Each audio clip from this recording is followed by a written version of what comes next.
2026 March മാസം 1-ാം തീയതി തന്നെ അമേരിക്കയും ഇസ്രയേലും സംയുക്തമായി ഇറാനെ ആക്രമിച്ചു. ഇന്ന് അതിൻ്റെ 8-ാം ദിവസമാണ്. ഈ ദിവസം വരെയും മാരകമായ ആക്രമണം അമേരിക്കയും ഇസ്രയേലും കൂടി ഇറാൻ്റെ മേൽ നടത്തുകയുണ്ടായി. ഇറാനും വെറുതെ ഇരുന്നില്ല. ഇറാൻ അതിനു പകരമായി പശ്ചിമേഷ്യയിലുള്ള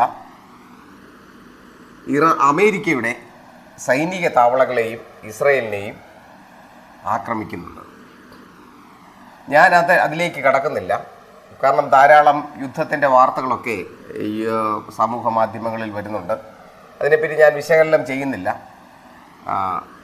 എന്നാലും ഞാൻ ഇന്ന് അവതരിപ്പിക്കുന്നത് അമേരിക്കയും ഇറാനും തമ്മിൽ എന്തുകൊണ്ടാണ് ഇത്ര വൈരാഗ്യമുണ്ടായത്, അവർ തമ്മിലുള്ള വൈരത്തിൻ്റെ കാര്യം എന്താണ്? ലോകത്തിൽ ഉയർന്നു വരുന്ന ഒരു ശക്തിയായിരുന്നു 1945 അമേരിക്ക. 2-ാം ലോകമഹായുദ്ധം ജയിക്കാൻ അമേരിക്കയായിരുന്നു കാരണം ജയിച്ചു വന്ന അച്ചുതണ്ട് ശക്തിയിലെ പ്രധാന ശക്തിയായ ജപ്പാനെ തോൽപ്പിക്കുവാൻ 2 ആറ്റം ബോംബുകൾ ജപ്പാനിൻ്റെ ഹിരോഷിമ നാഗസാക്കി പട്ടണങ്ങളിൽ ഇടുകയും അങ്ങനെ ജപ്പാൻ നിരുപാധികം കീഴടങ്ങുകയും ചെയ്തു. ലോകം മുഴുവനും വേണമെങ്കിൽ അമേരിക്കയ്ക്ക് പകുതി കൊണ്ട് പോകാമായിരുന്നു. എന്നാൽ അമേരിക്ക അത് ചെയ്യാതെ അവരുടെ രാജ്യത്തെ ജനങ്ങളുടെ ക്ഷേമത്തിനും അവരുടെ രാജ്യത്തിൻ്റെ പുരോഗതിക്കുമായി അവരുടെ രാജ്യത്തിലേക്ക് ഒതുങ്ങി നിന്ന് പ്രവർത്തിച്ചു. എന്നാൽ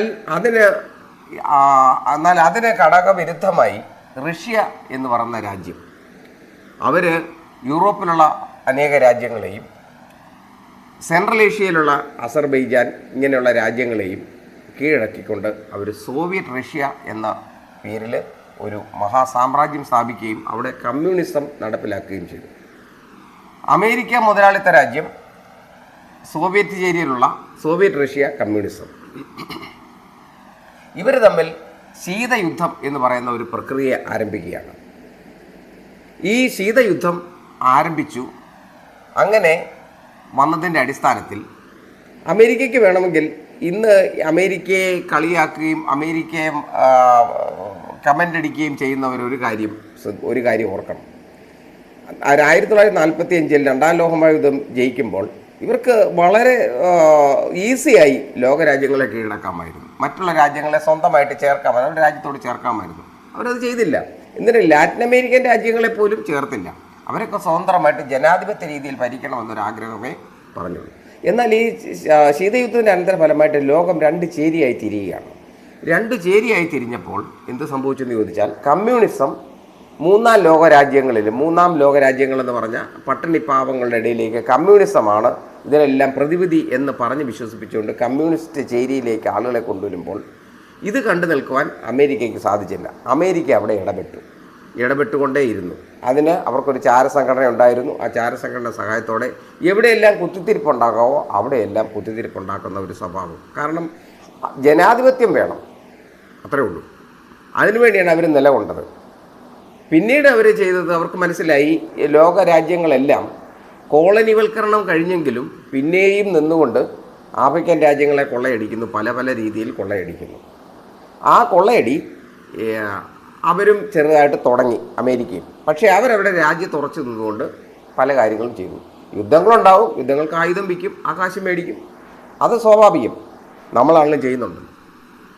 നമ്മൾ ആയുധത്തിൻ്റെ ഇപ്പോൾ ഒരു വലിയ സപ്ലയറായിട്ട് വന്നിരിക്കുകയാണ് ഇന്ത്യ രാജ്യം. അപ്പോൾ ആ രീതിയിലും അമേരിക്കയെ നമുക്ക് കുറ്റം പറയാൻ ഒക്കുകയില്ല. അപ്പോൾ നമുക്ക് ഈ വിഷയത്തിലേക്ക് വരാം. അമേരിക്കയെ കുറ്റം പറയുന്ന ഒരു കാര്യം ശ്രദ്ധിച്ചോണം. 2-ാം ലോകമഹായുദ്ധത്തിൽ അമേരിക്കയ്ക്ക് വേണമെങ്കിൽ സോവിയറ്റ് റഷ്യ ചെയ്തതുപോലെ കുറച്ച് രാജ്യങ്ങളെ കീഴടക്കാമായിരുന്നു. ഒന്നും ചെയ്തില്ലല്ലോ. ഈയിടെ നമ്മുടെ യൂട്യൂബിൽ തള്ളുന്ന കേട്ട് ബംഗ്ലാദേശിൽ ദരിദ്ര നാരായണന്മാരുടെ പട്ടിണി കോലങ്ങളുടെ രാജ്യമാണ്. ഇന്ത്യ കൊടുക്കുന്ന അരിയും നമ്മൾ സൗജന്യമായിട്ട് കൊടുക്കുന്ന കറണ്ടും പിന്നെ വസ്ത്രങ്ങളും പഞ്ഞിയും ഗോതമ്പ് ഇതൊക്കെ കൊണ്ട് പുലരുന്ന ജനമാണ്. മാത്രമല്ല നമ്മുടെ നാട്ടിൽ വന്ന ബംഗ്ലാദേശികൾ ഇഷ്ടം പോലെ താമസിക്കുന്നുണ്ട്. അപ്പം അങ്ങനെയൊക്കെയുള്ള ഒരു സാഹചര്യമാണ്. ആ ബംഗ്ലാദേശിൽ അമേരിക്ക വന്ന ഒരു ഭാഗം പിടിച്ചെടുത്ത് ചൈനയ്ക്കെതിരായിട്ട് ചൈനയോട് മത്സരിക്കണമെങ്കിൽ ഈ രീതിയിലല്ല, ചൈനയോട് അമേരിക്ക പ്രവർത്തിക്കാൻ പല മാർഗങ്ങളുണ്ട്. അപ്പോൾ നമുക്ക് വിഷയത്തിലേക്ക് വീണ്ടും വരാം. 1971 അതിനു മുൻപ് 1935-32 കാലഘട്ടങ്ങളിൽ ആദ്യമായി ഇറാനിലാണ് പെട്രോൾ കണ്ടുപിടിക്കുന്നത്. ഈ പെട്രോൾ കണ്ടുപിടിച്ച് രണ്ടാം ലോകമഹായുദ്ധം ആരംഭിക്കുമ്പോൾ ധാരാളം ഡീസലും പെട്രോളും ഒക്കെ ആവശ്യമായി വന്നു. അപ്പോൾ ഇത് ശുദ്ധീകരിച്ചെടുക്കാൻ ഇറാൻ്റെ കയ്യിൽ യാതൊരു സൗകര്യവുമില്ല, വെറും മരുഭൂമിയാണ്. കുറച്ചേറെ വേണ്ട 10-21% കൃഷി യോഗ്യമാണ്. എന്നാൽ ഇന്ത്യയുടെ പകുതി വലിപ്പമുള്ള ഈ രാജ്യത്തിന് വലിയ സാമ്പത്തികമൊന്നുമില്ല, മാത്രമല്ല ശാസ്ത്രീയ സാങ്കേതിക അറിവുകളൊന്നുമില്ല. അപ്പോഴവിടെ ബ്രിട്ടനും അമേരിക്കയും കൂടി ഈ റിഫൈനറികൾ സ്ഥാപിച്ച് ഈ എണ്ണ പല രീതിയിൽ അവിടെ നിന്ന് ഊറ്റിയെടുത്ത് വിൽക്കുകയും ഇവർക്ക് കുറച്ച് കൊടുക്കുകയും കൂടുതൽ അവർ കൊണ്ടുപോവുകയും ചെയ്തുകൊണ്ട് അങ്ങനെ അന്നവിടെ ഇറാനിൽ ഭരിച്ചുകൊണ്ടിരുന്ന പൗലവി എന്ന് പറയുന്ന ഒരു രാജവംശം, ആ രാജാവ് അമേരിക്കയായിട്ട് ചേർന്നുകൊണ്ട് കൊള്ളയടിക്കുന്നു എന്ന് പറഞ്ഞ് വാസ്തവമില്ലാതില്ല, ജനങ്ങളുടെ താല്പര്യങ്ങൾ സംരക്ഷിക്കുന്നില്ല, ഇറാൻ്റെ സമ്പത്തുകൾ മുഴുവൻ കൈയടക്കി വെച്ച് അടിച്ചു മാറ്റുന്നു എന്ന് പറഞ്ഞ് പ്രശ്നമുണ്ടാക്കി. അങ്ങനെ പ്രശ്നമുണ്ടാക്കി ഒരു ആഭ്യന്തര കലഹമുണ്ടായി, ഒരു വിപ്ലവമുണ്ടായി. ആ വിപ്ലവത്തിന് മത നേതൃത്വം അതിന് വളരെ സജീവമായി നിന്നു. ഒരു നേതാവുണ്ടായിരുന്നു ഖുമൈനി, അവരുടെ ഖുമൈനി, ഈ അലി ഖുമൈനിക്ക് മുമ്പുള്ള ഖുമൈനി. അദ്ദേഹം ഫ്രാൻസിൽ ഒളിവിലായിരുന്നു, പ്രവാസ ജീവിതത്തിലായിരുന്നു. 1979 വിപ്ലവം ജയിക്കുന്നു. അമേരിക്കയും ബ്രിട്ടനെയും അവിടുന്ന് കെട്ടിക്കുന്നു. അമേരിക്ക പുറത്തു പോകുന്നു. ഖുമൈനി ഭരണം ഏറ്റെടുക്കുന്നു. ഇതിനകത്ത് ഒരു കാര്യം കൂടെ അടിവരയിട്ട് പറയേണ്ടതുണ്ട് കേട്ടോ. കമ്മ്യൂണിസ്റ്റുകളും നിരീശ്വരവാദികളും പിന്നെ അവിടുത്തെ പ്രാചീന മതങ്ങളും എല്ലാം, മതത്തിലെ ആളുകളെല്ലാം കൂടിയാണ് ഒരുമിച്ച് ഭരിക്കാമെന്ന് കണ്ടാണ് ചെയ്തത്. പക്ഷേ അവസാനം ഈ കമ്മ്യൂണിസ്റ്റുകാരെ 10,000-75,000 പേരെ പിടിച്ച് തൂക്കിക്കൊന്നും വെടിവെച്ചും തല്ലിക്കൊന്നും എല്ലാം ശരിയാക്കി.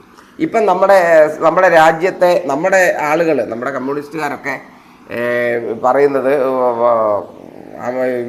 ഇറാൻ ഈ കമ്മ്യൂണിസ്റ്റുകാരെ കൊന്ന് അവർക്കൊരു പ്രശ്നമല്ല, അവർക്ക് അതൊന്നും ഒരു പ്രശ്നം, അതൊക്കെ പഴയ കാര്യം. ഇപ്പോഴത്തെ കാര്യം പറ. ഇപ്പം അവർ എന്താണ് പറയുന്നുള്ളത് നിങ്ങൾ ശ്രദ്ധിച്ചോണം. അപ്പം നമുക്ക് വിഷയം വീണ്ടും വിട്ടുപോകുന്നു. അപ്പം 1979 വിപ്ലവം ഉണ്ടാകുന്നു. അവിടെ ഒരു മതഭരണം തുടങ്ങുകയാണ്. ഈ മതഭരണം ഷിയ മുസ്ലിങ്ങളുടെ 2 വിഭാഗങ്ങളുണ്ട്. അതിലൊരു വിഭാഗമാണ് ഷിയ. ഈ ഷിയാക്കളുടെ ഭൂരിപക്ഷമുള്ള ഒരു പ്രദേശമാണ് അവിടെ ഈ മതഭരണം നടക്കുന്നു. അതായത് ഷിയ മതത്തിലുള്ളവരുടെ ഖുറാനിൽ പറഞ്ഞിരിക്കുന്ന കാര്യങ്ങളൊക്കെ 6-ാം നൂറ്റാണ്ടിൽ പറഞ്ഞ കാര്യങ്ങളൊക്കെ അനുവർത്തിക്കുവാൻ വേണ്ടി ശരിയ ലോയിൽ ഭരണം ആരംഭിച്ചു. അല്ലാത്തവരെയൊക്കെ അടിച്ചൊതുക്കുന്നു, കൊല്ലുന്നു, വെട്ടിക്കൊല്ലുന്നു. വെള്ളിയാഴ്ചയൊക്കെ പള്ളി കഴിഞ്ഞിട്ട് അവരുടെ ഒരു ഹോബിയാണ് ആളുകളെ കെട്ടിത്തൂക്കുക. പിന്നെ അങ്ങനെ ഒത്തിരി കലാപരിപാടികളുണ്ട്. അതല്ല നമ്മുടെ വിഷയം. ഇപ്പോൾ അമേരിക്കയുമായിട്ടുള്ള പ്രശ്നമാണ്. 1979 അമേരിക്ക ഫെബ്രുവരിയിൽ അവിടുന്ന് വിട്ടുപോകുമ്പോൾ ഇവരെന്തു ചെയ്തെന്ന് ചോദിച്ചാൽ, കോളേജിലെ കുട്ടികളെ, യൂണിവേഴ്സിറ്റിയിലെ വിദ്യാർത്ഥികളെ ഉപയോഗിച്ചുകൊണ്ട് ഈ ഭാഗം എന്തോ ചെയ്തു, ഇവിടം ഈ അമേരിക്കൻ എംബസി അത് നിരോധിച്ച് അവിടെയുള്ള 52 ജീവനക്കാരെ ബന്ദികളാക്കി. 52 ജീവനക്കാരെ ബന്ദികളാക്കി. 444 ദിവസം ബന്ദികളാക്കി. അതായത് 1.5 വർഷത്തോളം ഒരു ബന്ദികളാക്കി. പുറത്തിറങ്ങാൻ സഞ്ചാര സ്വാതന്ത്ര്യം നിഷേധിച്ചു. ജയിലറയിൽ പോലെ അത്യാവശ്യ ഭക്ഷണം. UN ചാർട്ടർ അനുസരിച്ച് അവർക്ക് വിശേഷാൽ അധികാരങ്ങളൊക്കെ ഉണ്ട്. പക്ഷേ അവരുടെ ഡിപ്ലോമാറ്റിക് അവകാശങ്ങളെല്ലാം ഖണ്ഡിച്ചുകൊണ്ട്, അതിനെല്ലാം നിഷേധിച്ചുകൊണ്ട് ഇവരെ അവിടെ തടവിലാക്കി. അതിൽ രോഷം പൂണ്ടും അതിൽ നാണക്കേടുണ്ടായിട്ടും അത്രയും വലിയൊരു രാജ്യത്തെ വളരെ ഈസി ആയിട്ട് അവരെ തടഞ്ഞു വെച്ചു. ഒരു കാര്യവുമില്ല എന്ന് പറഞ്ഞാൽ, ആകാശത്തൂടെ പറന്നു പോകുന്ന ഈ ചപ്പിട്ടയെ നമ്മൾ ഏണി വെച്ച് കയറി പിടിച്ച് കൊണ്ടുവരുന്നത് പോലെ അമേരിക്കയെ പിടിച്ച് അടുപ്പിച്ച് തുടങ്ങി. അപ്പോൾ അമേരിക്ക എന്ത് ചെയ്തു? അമേരിക്ക അന്ന് പ്രസിഡന്റ് ജിമ്മി കാർട്ടർ ഒരു സൈനിക നടപടിയിലൂടെ ഇവരെ മോചിപ്പിക്കാൻ ശ്രമിച്ചു. അത് അമ്പേ പരാജയപ്പെട്ടു പോയി. ആ സൈനിക നടപടിയിലൂടെ എന്ത് സംഭവിച്ചെന്ന് ചോദിച്ചാൽ, പിന്നീട് ജിമ്മി കാർട്ടർക്ക് പോലും നാണക്കേടായി. ജിമ്മി കാർട്ടർ അടുത്ത പ്രാവശ്യം പ്രസിഡന്റ് സ്ഥാനത്തേക്ക് മത്സരിച്ചിട്ട് അദ്ദേഹം ദയനീയമായി പരാജയപ്പെട്ടു. അന്ന് മുതൽ ഇവർ തുടങ്ങി വെച്ച വൈരമാണ് ഇത്. ഇതിൻ്റെ വൈരത്തിൻ്റെ ഒരു പ്രധാനപ്പെട്ട കാര്യം മതമാണ്. അതായത് മുഹമ്മദ് നബിയുടെ മരണക്കിടക്കയിൽ വെച്ച് പറഞ്ഞത് ഹദീസ് എൻ്റെ കയ്യിലുണ്ട്, മറ്റതിന് രേഖ പോലെ വിലക്കമായ തെളിവുകളും എൻ്റെ കയ്യിലുണ്ട്. ഇവിടെ വെച്ച് പറഞ്ഞത് ക്രിസ്ത്യാനിയെയും യൂതനെയും ഒരു കാരണവശാലും വെച്ച് വാഴിക്കരുത്. അപ്പം ഇത് ശിരസ വഹിച്ചുകൊണ്ടാണ് ഈ ഷിയ നേതാവായ ഖുമൈനി ഭരണം ആരംഭിക്കുന്നത്.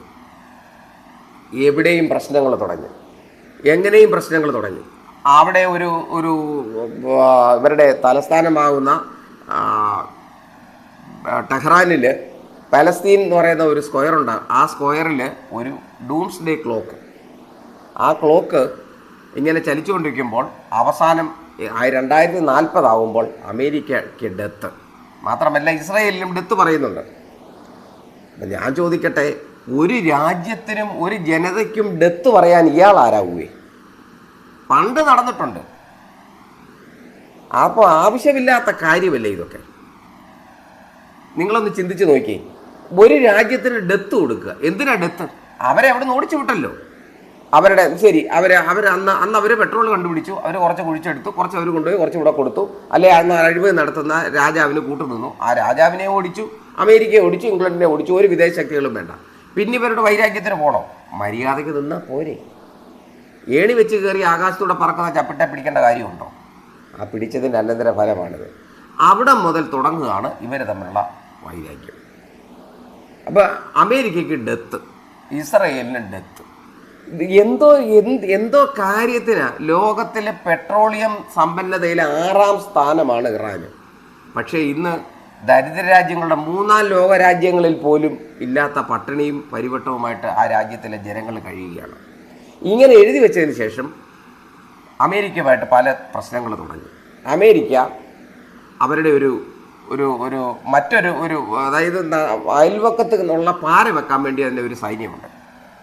ആ സൈന്യത്തിൻ്റെ ഒരു നേതാവുണ്ട്, ഒരു സുലൈമാനി ക്യാപ്റ്റൻ. വലിയ മിടുക്കനായിട്ട് ഇറാഖിൽ ചെല്ലുമ്പം അവിടെ വെച്ച് ഒരു മിസൈൽ പാഞ്ഞു വന്ന് പുള്ളിയുടെ തല മാത്രമായിട്ട് അങ്ങ് പോയി. കാറയിലിരിക്കുകയായിരുന്നു. അങ്ങനെ അവിടെ അങ്ങനെ വൈരാഗ്യം, പലതരം വൈരാഗ്യം. പിന്നെ ഇസ്രയേൽ എന്ന് പറയുന്ന രാജ്യത്തെ കൊല്ലണമല്ലോ, ഡെത്താണല്ലോ. അപ്പം അവരെ അമേരിക്ക സഹായിക്കുന്നു. ഈ കാര്യങ്ങൾ കൊണ്ടാണ് ഈ വൈരാഗ്യം. ഈ വൈരാഗ്യം ഇത്രയും മൂർച്ഛിക്കാൻ കാരണം കാര്യങ്ങൾ കൈവിട്ടു പോകുന്നു എന്നുള്ള അമേരിക്ക മനസ്സിലാക്കി. കാരണം 2000 കിലോമീറ്റർ ദൂരപരിധിയുള്ള മിസൈൽ കണ്ടുപിടിച്ചു. അതിനുശേഷം അപ്പോൾ ആദ്യം ചെയ്യേണ്ടത് ഇസ്രായേലിനെ കൊല്ലുക എന്നുള്ളതാണ്. കാരണം ഹദീസിൽ അങ്ങനെ പറഞ്ഞിട്ടുണ്ടല്ലോ, തിരുമേനി പറഞ്ഞിട്ടുണ്ടല്ലോ. അപ്പം അതുകൊണ്ട് അത് ശിരസ വഹിച്ചുകൊണ്ടാണ് ഈ പരിപാടി തുടങ്ങിയത്. എന്തിനധികം പറയുന്നു, ഇവർ ആറ്റം ബോംബ് കണ്ടുപിടിക്കുവാനുള്ള മഹാപരിശ്രമത്തിൽ അവർ ഏർപ്പെട്ടു, വലിയ പരിശ്രമത്തിൽ ഏർപ്പെട്ടു. അതിന് അനന്തരഫലമായിട്ട് 60% വരെ ഈ ഇതിന് ആണവ ഇന്ധനം അവർ സ്വരൂപിച്ചെടുത്തു. അതായത് 60%, അത് ഒരു സ്റ്റെപ്പ് കൂടെ കഴിഞ്ഞാൽ ആണവ ഇന്ധനമാണ്. മനസ്സിലായോ? ആ ഒരു രീതിയിലേക്ക് അവർ യുറേനിയം സമ്പുഷ്ടീകരിച്ച് കൊണ്ടുവന്നു. ഈ യുറേനിയത്തിൻ്റെ സ്ഫോടനത്തിലൂടെയാണ് ഇത് സംഭവിക്കുന്നത്. അപ്പോൾ ഇതിലെ ആറ്റം വിഘടിക്കുമ്പോഴാണോ അല്ലെങ്കിൽ ഫ്യൂഷൻ ചെയ്യുമ്പോഴോ ആറ്റം ബോംബുകൾ ഉണ്ടാക്കാം. അപ്പോൾ ഈ ആറ്റം ബോംബ് കണ്ടുപിടിച്ച് കഴിഞ്ഞാൽ അതിന് പറ്റിയ വാർഹെഡുകൾ ഇവരുണ്ടാക്കി വെച്ചിട്ടുണ്ട്, മിസൈൽ ഉണ്ടാക്കി വെച്ചിട്ടുണ്ട്. അതിൽ വാർഹെഡായിട്ട് ഈ ആറ്റം ബോംബിനെ വയ്ക്കുക, ഇസ്രയേലിലേക്ക് അടിക്കുക, അമേരിക്കയെ അടിക്കുക. ഇതൊക്കെയായിരുന്നു ലക്ഷ്യം. അപ്പം അങ്ങനെ വന്നപ്പം അമേരിക്കയ്ക്ക് മനസ്സിലായി ഇവനെ മുമ്പോട്ട് വിട്ടാൽ ഒക്കുകയില്ല എന്നുള്ളത്. അപ്പം മാത്രമല്ല, നിരന്തരമായിട്ട് ഇസ്രായേലിനെ ആക്രമിക്കുകയും അമേരിക്കയൊക്കെ വെല്ലുവിളിക്കുക. വല്ല കാര്യമുണ്ടോ? നമ്മൾ ആറ്റം ബോംബ് ഉണ്ടാക്കി, നമ്മൾ തന്നെ വല്ലവരും വെല്ലുവിളിച്ചോ? ആരെ കൊല്ലാൻ നോക്കിയോ? അമേരിക്കയുടെ സാക്ഷനൊക്കെ നമ്മൾ ഏറ്റു, നമുക്ക് കിട്ടിയായിരുന്നു. അതെല്ലാം 3 വർഷം കൊണ്ട് നമ്മളതെല്ലാം സോൾവ് ചെയ്തു. പിന്നെയും നമ്മൾ ആ മെയിൻ സ്ട്രീമിലേക്ക് വന്നു. ഇവർക്കും ഇതുപോലെ വാച പിടിക്കണ്ടായിരുന്നല്ലോ. എന്തിന് വേറെ രാജ്യത്തെ കൊല്ലാൻ നടക്കുന്നത്? അപ്പോഴല്ലേ വൈരാഗ്യം ഉണ്ടാകുന്നത്. വല്ല കാര്യമുണ്ടോ? നമ്മുടെ ഇന്ത്യയുടെ പകുതി വലിപ്പമുള്ള ഒരു രാജ്യമാണ്. ലോകത്തിൽ പെട്രോളിയം നിക്ഷേപത്തിൽ 6ാം സ്ഥാനമാണ് അവിടെ. മാത്രമല്ല അവർ പാരമ്പര്യമായിട്ട് ഇറാൻ എന്ന് പറഞ്ഞാൽ കലാകാരന്മാരുടെ നാട്, എല്ലാം കൊണ്ടും സാഹിത്യവും കലാരംഗവും എല്ലാത്തിലും അവർ മുമ്പന്മാരായി നിൽക്കുന്ന ഒരു രാജ്യം. ഈ രാജ്യത്തെ 6-ാം നൂറ്റാണ്ടിലെ കിരാത ഭരണത്തിൻ്റെ കീഴിലേക്ക് കൊണ്ടുപോകാൻ വേണ്ടി, അപ്പോൾ അതിൽ അഭിരമിക്കുന്നവരും അതിൽ ഇഷ്ടപ്പെടുന്നവരൊക്കെ ഉണ്ട് കേട്ടോ, അതിന് നമ്മൾ വിരോധമൊന്നും പറയുന്നില്ല, അതൊക്കെ അവരവരുടെ കാര്യം.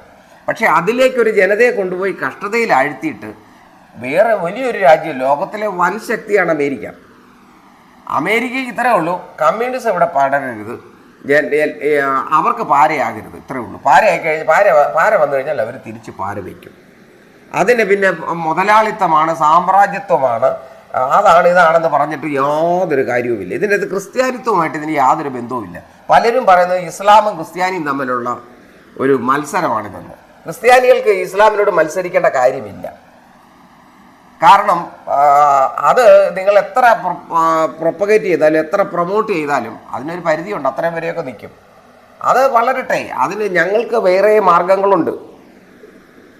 ഞങ്ങളുടെ വിശ്വാസം വേറെയാണ്, നിങ്ങളുടെ വിശ്വാസം വേറെ. ഇതിൽ നിന്ന് കോപ്പി ചെയ്തെങ്കിലും വ്യത്യാസമുണ്ട്. അങ്ങനെ ഇറാൻ സ്വയം അവനവൻ്റെ കുഴി കുഴിച്ചു എന്നുള്ളതാണ് ഇതിന് പറ്റിയ അബദ്ധം. ഇപ്പോഴതുകൊണ്ട് എന്ത് സംഭവിക്കുന്നു ചോദിച്ചാൽ, അപ്പം ഈ ചുരുക്കമായിട്ട് ഒത്തിരി സംഭവങ്ങൾ ഇതിൻ്റെ ഇടയിലുണ്ട്, ഒത്തിരി സംഭവങ്ങളുണ്ട്. ആ സംഭവങ്ങളൊക്കെ പറഞ്ഞാൽ ഈ വീഡിയോ ഇവിടെ നിന്ന് നിൽക്കത്തില്ല. അപ്പം അങ്ങനെയുള്ള ഒരു സാഹചര്യം, ആ 1979 മുതൽ തുടങ്ങിയ വൈരമാണ് ഈ 2ാം ഫേസ് ആക്രമണം ഇപ്പം നടന്നുകൊണ്ടിരിക്കുന്നത്. ആദ്യത്തെ ഫേസിൽ ജനുവരി 1 മുതൽ 25 ജനുവരി 1 മുതൽ 12 വരെ ഉണ്ടായിരുന്നു. അത് കഴിഞ്ഞിപ്പോൾ മാർച്ച് 1 മുതൽ ഇപ്പോൾ 8 വരെയായി, 9ാം ദിവസത്തിലേക്ക് വരികയാണ്. ഇപ്പം ഇത് വലിയ ബുദ്ധിമുട്ടുകൾ ഉണ്ടാക്കുന്നുണ്ട്. നിങ്ങളൊരു കാര്യം മനസ്സിലാക്കണം, ഏത് മതമാണേലും എന്തോ ആണെന്ന് പറഞ്ഞാലും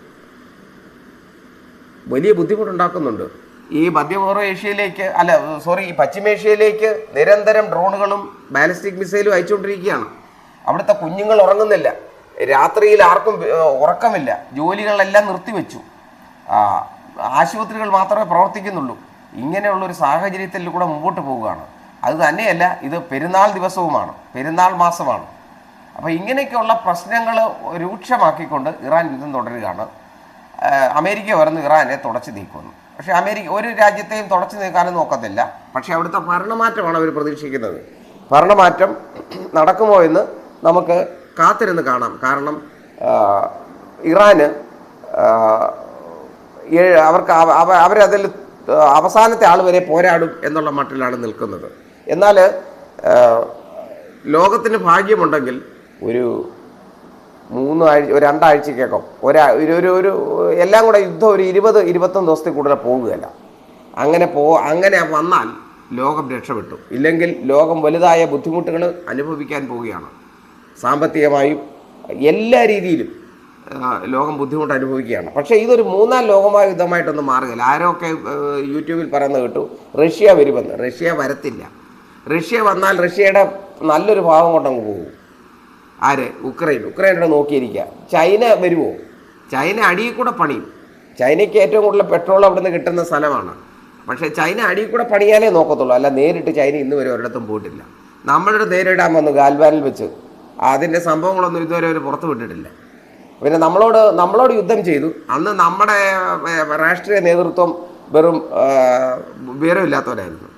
നിങ്ങൾക്കൊരു കാര്യമാണ്, 1965 യുദ്ധം, 1966 യുദ്ധം, ഇൻഡോ ചൈന യുദ്ധം.